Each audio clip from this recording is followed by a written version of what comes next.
How close have you been to your objectives? Probably a lot of you have been very close. But what if you could get closer and actually strike that gold vine? Let's talk about that. We get so close, but it almost seems like if you could only go back and make that choice again, what would the result be? After a while, you just get used to it. You get close and then you back away. You get close, you get back away. You get close, you get back away. And it seems to get easier each time you go through that exercise. But maybe that's the wrong approach. It's always better to try something than never to try at all. And I'm going to read this piece from the book Think and Grow Rich. And it's written in the 30s, but it's got a lot of powerful information. This is in the public domain, so I can talk about it. I want you to really think about it. It's helped me think and shift. I think it'll help you think and shift, but you got to listen to this a few times to really get the point. It begins 3 feet from gold. Get the book here. One of the most common causes of failure is the habit of quitting when one is overtaken by temporary defeat. Makes sense. Every person is guilty of this mistake at one time or another. An uncle of R.U. Darby was caught by the gold fever in the gold rush days and went west to dig and grow rich. He had never heard that more gold has been mined from the brains of men than has ever been taken from the earth. He staked a claim and went to work with pick and shovel. The going was hard, but his lust for gold was definite. After weeks of labor, he was rewarded by the discovery of the shining ore. And you can relate to this. You might be saying, oh man, I got this great idea. And then you start working towards it. He needed machinery to bring the ore to the surface. Quietly, he covered up the mine, retraced his footsteps to his home in Williamsburg, Maryland, told his relatives and a few neighbors of the strike. They got together money for the needed machinery, had it shipped. The uncle and Darby went back to work the mine. Keep in mind here, a lot of people, when they're really trying to take off, they don't have support. But in this case, they had some support. The first car of ore was mined and shipped to a smelter. The returns proved they had one of the richest mines in Colorado. A few more cars.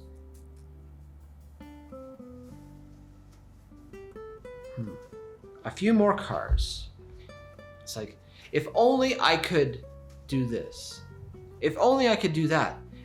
And you're just picturing yourself there. If only. Keep this in mind. A few more cars of that ore would clear the debts. Then would come the big killing in profits. Down went the drills. Up went the hopes of Darby and Uncle. Then something happened. The vein of gold ore disappeared. They had come to the end of the rainbow and the pot of gold was no longer there. They drilled on, desperately trying to pick up the vein again, all to no avail. If you can relate to this, leave a comment saying, I hear you. Finally, they decided to quit. How many times does this happen? Finally, decide to quit. Just give up. They sold the machinery to a junkman for a few $100s and took the train back home. Some junkmen are dumb, but not this one. He called in a mining engineer to look at the mine and do a little calculating. The engineer advised that the project had failed because the owners were not familiar with fault lines. His calculations showed that the vein would be found just 3 feet from where the Darbys had stopped drilling. That is exactly where it was found. The junkman took millions of dollars in ore from the mine because he knew enough to seek expert counsel before giving up. How many people sell themselves short by not seeking experts, seeking expertise? If they're just so close, they're almost there. I can relate. I've been there, and I'm still doing this, but I'm catching myself. But the important piece is, how many times do you get close? And it's like, I'm not going to spend the money on this. It pays to invest, I'll tell you that. But you got to do calculate investment. Most of the money which went into the machinery was procured through the efforts of R.U. Darby, who was then a very young man.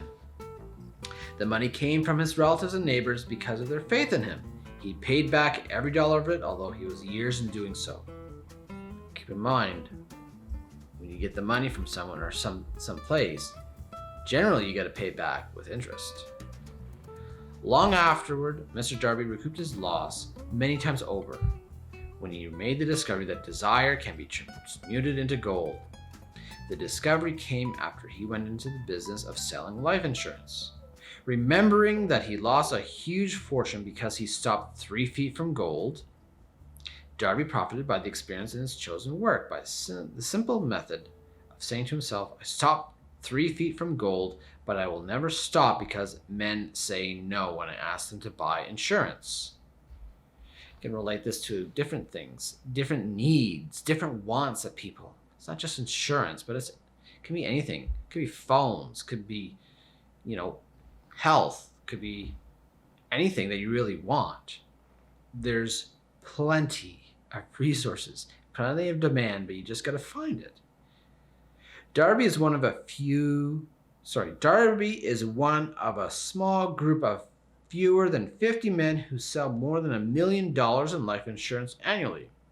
He owes his stickability to the lesson he learned from his quitability in the gold mining business. Written in the 30s, likely took place in the 20s, guessing here. How often? Now think about this. When you quit once, doesn't it get easier to quit again and again and again and again? And it becomes almost like second nature. It's like you get closer and then you back away. You get closer and you get back away.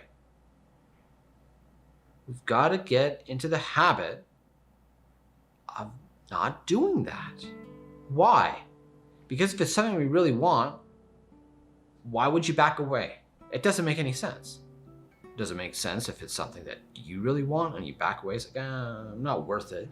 Well, sure you're worth it. But you gotta do some digging and some research. And sometimes it's painstaking. Sometimes it takes a great deal of effort. But you gotta focus and figure out, what do you really want to do? Before success comes in any man's life, keep in mind this is generalization here, he is sure to meet with much temporary defeat and perhaps some failure. When defeat overtakes a man, the easiest and most logical thing to do is to quit. That is exactly what the majority of men do. More than 500 of the most successful men this country's ever known told the author their greatest success came just one step beyond the point at which defeat had overtaken them. Failure is a trickster with a keen sense of irony and cunning. It takes great delight in tripping one when success is almost within reach.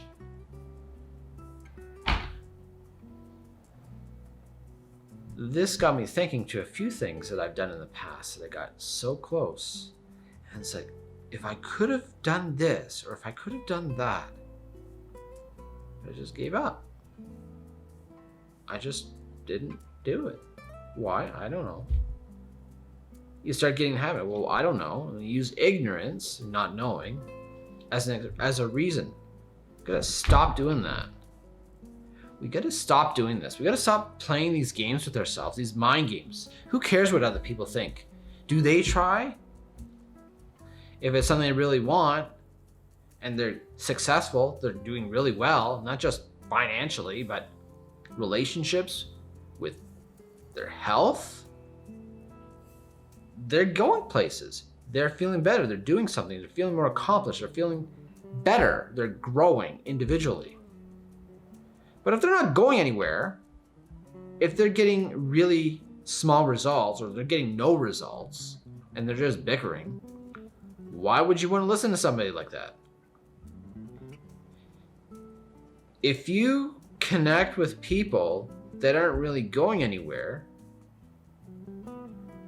couldn't that mean over a period of time you may likely end up like those people? If you're trying to work on something that you really want to do, but then you're enclosed with a bunch of people that are saying you can't do this, why you're doing that, wouldn't that just overwhelm you at one point to just stop? Psychologically, yeah, unless you got a really super powerful will that can shatter that. You got the courage to say, no, I'm going to do my own thing. You may need to just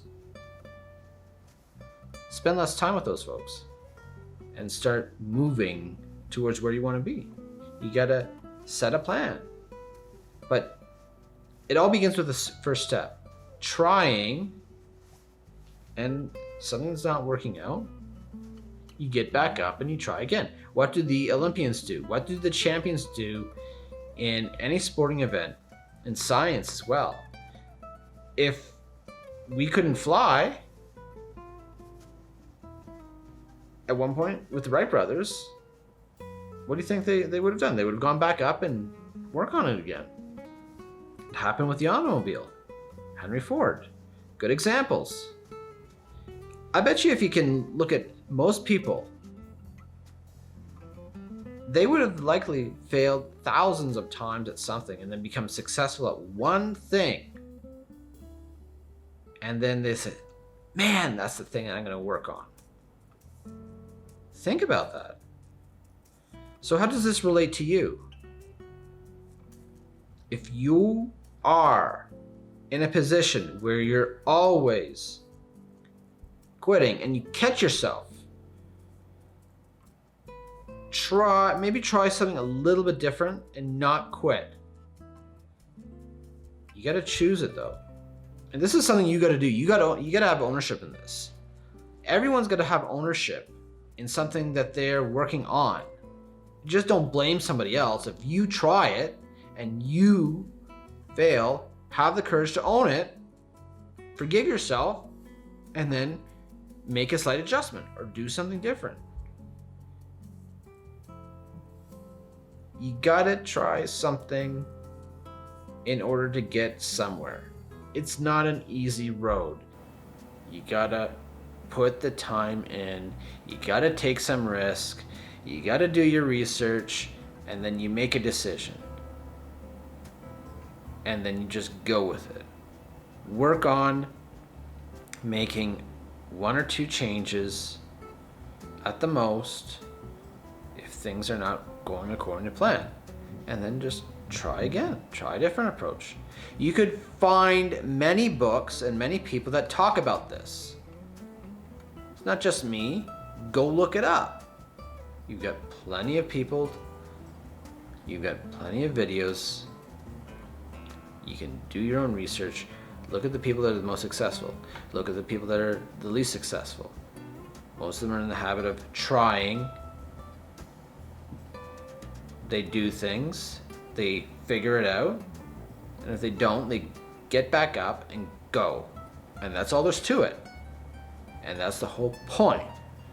You gotta try something once. If it doesn't work, get back up, get going. That's it. That's how you move towards success. That's all. If you like this video, click on the like button.